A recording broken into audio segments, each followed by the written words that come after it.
Hello friends, welcome to Sangeetha's food gallery. നമ്മളിന്ന് ചെയ്യാൻ പോകുന്നത് സിമ്പിൾ ആയിട്ടുള്ള ഒരു സോയ ഗ്രേവിയാണ്. ഇത് ചെയ്യാനായിട്ട് അതിൽ തന്നെ ഒരു പാത്രത്തിൽ വെള്ളം ചൂടാക്കാനായി വെച്ചിട്ടുണ്ട്. ഈ വെള്ളം നന്നായിട്ട് തിളയ്ക്കാൻ തുടങ്ങിയിട്ടുണ്ട്. ഇനി ഇതിലേക്ക് 1 കപ്പ് സോയ ചങ്ക്സ് ചേർത്ത് കൊടുക്കുന്നുണ്ട്. ഞാനിപ്പോൾ എടുത്തിരിക്കുന്നത് മിനി സോയാണ്.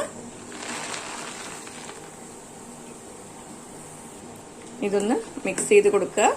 അതിനുശേഷം തീ ഓഫ് ചെയ്യാം. ഇതൊരു 10 മിനിറ്റ് ഇങ്ങനെ തന്നെ വെക്കണം. ഈ സോയൊക്കെ നന്നായിട്ട് പൊന്തി വരും.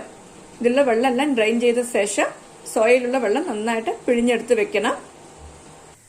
ഇപ്പൊ സോയ ഡ്രെയിൻ ചെയ്ത് വെച്ചിട്ടുണ്ട്. ഇനി ഇത് 2 പ്രാവശ്യം പച്ചവെള്ളത്തിൽ കഴുകിയ ശേഷം നന്നായിട്ട് പിഴിഞ്ഞെടുത്ത് വെക്കണം.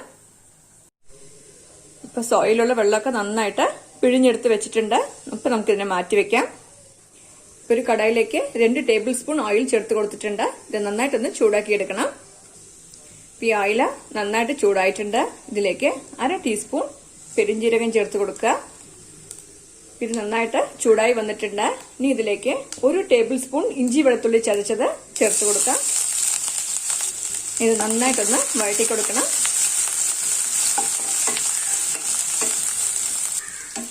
ഇഞ്ചിയുടെയും വെളുത്തുള്ളിയുടെ എല്ലാം പച്ചമണം മാറിയിട്ടുണ്ട്. ഇനി ഇതിലേക്ക് 2 സവാള ചെറുതായിട്ട് കട്ട് ചെയ്ത് വെച്ചിട്ടുണ്ട്.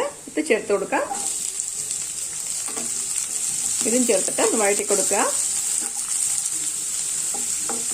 ഇതിലേക്ക് 2 പച്ചമുളക് കട്ട് ചെയ്ത് കൂടെ ചേർത്ത് കൊടുക്കണ്ട.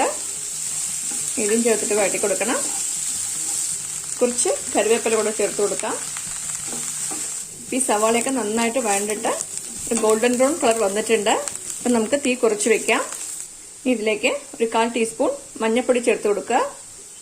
1 ടീസ്പൂൺ മുളക് പൊടി ചേർത്ത് കൊടുക്കാം. 2 ടീസ്പൂൺ മല്ലിപ്പൊടി ചേർത്ത് കൊടുക്കാം. 1/2 ടീസ്പൂൺ ഗരം മസാല പൊടി ചേർത്ത് കൊടുക്കാം. ഇതെല്ലാം കൂടിയിട്ട് നന്നായിട്ടൊന്ന് മിക്സ് ചെയ്ത് കൊടുക്കുക. ഈ പൊടികളുടെ പച്ചമണം പോകുന്നത് വരെ ഇതൊന്ന് വഴറ്റി കൊടുക്കണം. ഈ പൊടികളുടെ പച്ചമണമൊക്കെ മാറിയിട്ടുണ്ട്. ഇനി ഇതിലേക്ക് 1 തക്കാളി ചെറുതായിട്ട് കട്ട് ചെയ്ത് വെച്ചിട്ടുണ്ട്. ഇത് ചേർത്ത് കൊടുക്കാം. ഇതും കൂടിയിട്ടൊന്ന് വഴറ്റി കൊടുക്കുക. തക്കാളിയൊക്കെ നന്നായിട്ട് വെന്തിട്ട് കുഴഞ്ഞു വരണം. ഈ തക്കാളിയൊക്കെ നന്നായിട്ട് വെന്ത് കുഴഞ്ഞു വന്നിട്ടുണ്ട്. ഇപ്പൊ നമുക്കിതിലേക്ക് റെഡിയാക്കി വെച്ചിരിക്കുന്ന സോയ ചേർത്ത് കൊടുക്കാം. ഇതൊന്ന് മിക്സ് ചെയ്ത് കൊടുക്കുക. ഇതിലേക്ക് ആവശ്യത്തിന് ഉപ്പ് കൂടെ ചേർത്ത് കൊടുക്കാം. ഇതും കൂടിയിട്ട് ഒന്ന് യോജിപ്പിച്ച് കൊടുക്കാം. ഇതൊക്കെ നന്നായിട്ട് മിക്സ് ചെയ്ത് കൊടുത്തിട്ടുണ്ട്. ഇനി ഇതിലേക്ക് 2 കപ്പ് വെള്ളം ചേർത്ത് കൊടുക്കണ്ട. ഇത് മിക്സ് ചെയ്ത് കൊടുക്കുക. ഇത് അടച്ചു വെച്ചിട്ട് ഒരു 5 മിനിറ്റ് നമുക്ക് തിളപ്പിക്കാൻ വെക്കാം. ഇതൊരു 5 മിനിറ്റ് നന്നായിട്ട് തിളപ്പിച്ചിട്ടുണ്ട്. മിക്സ് ചെയ്ത് കൊടുക്കാം. തീ മീഡിയം ഫ്ലെയിമിൽ വെച്ചിട്ട് തന്നെ ഇത് 2 മിനിറ്റോടെ നമുക്ക് തിളപ്പിച്ചെടുക്കാം. ഇപ്പൊ നമ്മുടെ കറിയൊക്കെ തിളച്ചിട്ട് റെഡി ആയിട്ടുണ്ട്. ഇപ്പൊ നമുക്ക് തീ ഓഫ് ചെയ്ത് കൊടുക്കാം. ഇതിന്റെ മുകളിലേക്ക് കുറച്ച് മല്ലിയില കൂടെ തൂവി കൊടുക്കാം.